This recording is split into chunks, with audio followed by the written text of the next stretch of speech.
Assalamualaikum warahmatullahi wabarakatuh. Pertama-tama marilah kita panjatkan puji syukur kita kehadirat Allah Subhanahu wa Ta'ala yang telah memberikan kita keadaan sehat walafiat. Amin ya Rabbal Alamin. Baik, kami dari kelompok 5 akan mempresentasikan materi tentang konsep manajemen waktu. Saya, Baik Rita Sari, sebagai pemateri pertama dan Baik Hisni Pariza sebagai pemateri kedua. Baik, di sini saya akan menjelaskan mengenai pengertian manajemen waktu serta fungsi dan tujuan manajemen waktu. Yang pertama, perlu kita ketahui manajemen waktu. Istilah manajemen berasal dari kata to manage yang artinya mengurus atau tata laksana. Menurut Encyclopedia of the Social Science, manajemen diartikan sebagai proses pelaksanaan suatu tujuan tertentu yang diselenggarakan dan diarpasi. Sehingga, pengertian manajemen waktu itu sendiri merupakan alat yang efektif untuk membantu seseorang maupun organisasi. Manajemen waktu dapat dibantu dengan berbagai keterampilan, peralatan, dan teknik yang digunakan untuk mengelola waktu dalam menyelesaikan tugas-tugas tertentu dengan tujuan sesuai tanggal jatuh tempo. Selanjutnya, fungsi dan tujuan manajemen waktu, yang dimana fungsi manajemen adalah yang pertama, fungsi perencanaan, yang kedua, fungsi pengorganisasian, yang ketiga, fungsi pengarahan, yang keempat, fungsi pengkoordinasi, dan yang kelima, fungsi pengawasan. Selanjutnya, yang kedua, yaitu tujuan manajemen waktu, yang dimana pertama, membuat pekerja atau karyawan bekerja menjadi lebih efektif. Yang kedua, agar tercapai ketentraman dan keseimbangan dalam hidup. Yang ketiga, menyusun jadwal harian agar dapat berjalan dengan baik. Yang keempat, meletakkan prioritas tertentu sehingga kita tahu pekerjaan penting apa yang harus dikerjakan lebih dulu. Yang kelima, tercapainya tujuan suatu organisasi karena tersusunnya jadwal waktu setiap pelaksanaan kegiatan.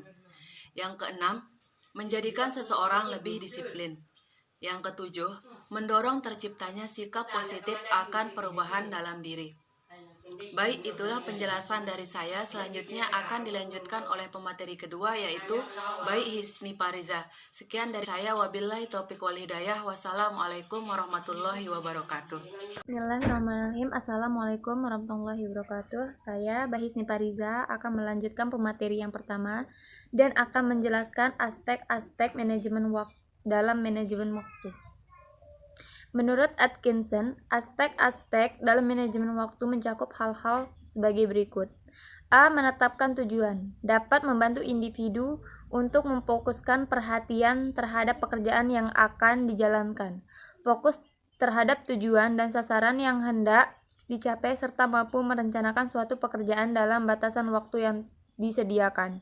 B. Menyusun prioritas. Perlu dilakukan mengingat waktu yang tersedia terbatas dan tidak semua pekerjaan memiliki nilai kepentingan yang sama. Urutan prioritas dibuat berdasarkan peringkatnya, yaitu prioritas terendah hingga pada prioritas tertinggi.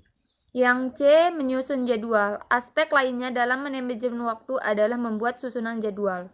Jadwal merupakan daftar kegiatan yang akan dilaksanakan beserta urutan waktu dalam periode tertentu. Fungsi pembuatan jadwal adalah menghindari bentrokan kegiatan, menghindari kelupaan, dan mengurangi ketergesaan. C. Bersikap asertif.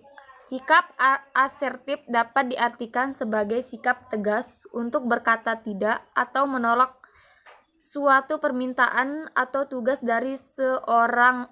dari orang lain dengan cara positif tanpa harus merasa bersalah dan menjadi agresif. E. Bersikap tegas merupakan strategi yang diterapkan guna menghindari pelanggaran hak dan memastikan bahwa orang lain tidak mengurangi efektivitas penggunaan waktu. F. Menghindari penundaan merupakan hingga terlambat dikerjakan. Penundaan dalam pelaksanaan tugas dapat menyebabkan ketidakberhasilan dalam menyelesaikan pekerjaan tepat waktu. kemudian merusak jadwal kegiatan yang telah disusun secara apik serta mengganggu ketercapaian tujuan yang telah ditetapkan. G. Meminimalkan waktu yang terbuang. Pemborosan waktu mencakup segala kegiatan yang menyita waktu dan kurang memberikan manfaat yang maksimal. Hal tersebut sering menjadi penghalang bagi individu untuk mencapai keberhasilan karena sering membuat individu menunda melakukan kegiatan yang penting. H. Kontrol terhadap waktu. Berhubung dengan perasaan dapat mengatur waktu dan pengontrolan terhadap hal-hal yang dapat mempengaruhi penggunaan waktu. D. Faktor-faktor yang mempengaruhi manajemen waktu. Tracer of Hope Macan DKK menjelaskan bahwa manajemen waktu setiap individu berbeda-beda dengan individu lain. Hal tersebut dikarenakan adanya faktor-faktor yang dapat mempengaruhi manajemen waktu, yaitu sebagai berikut. A. Usia. Penelitian Hope Macan DKK yang menunjukkan bahwa semakin tinggi usia seseorang, maka semakin baik pula kemampuan manajemen waktunya.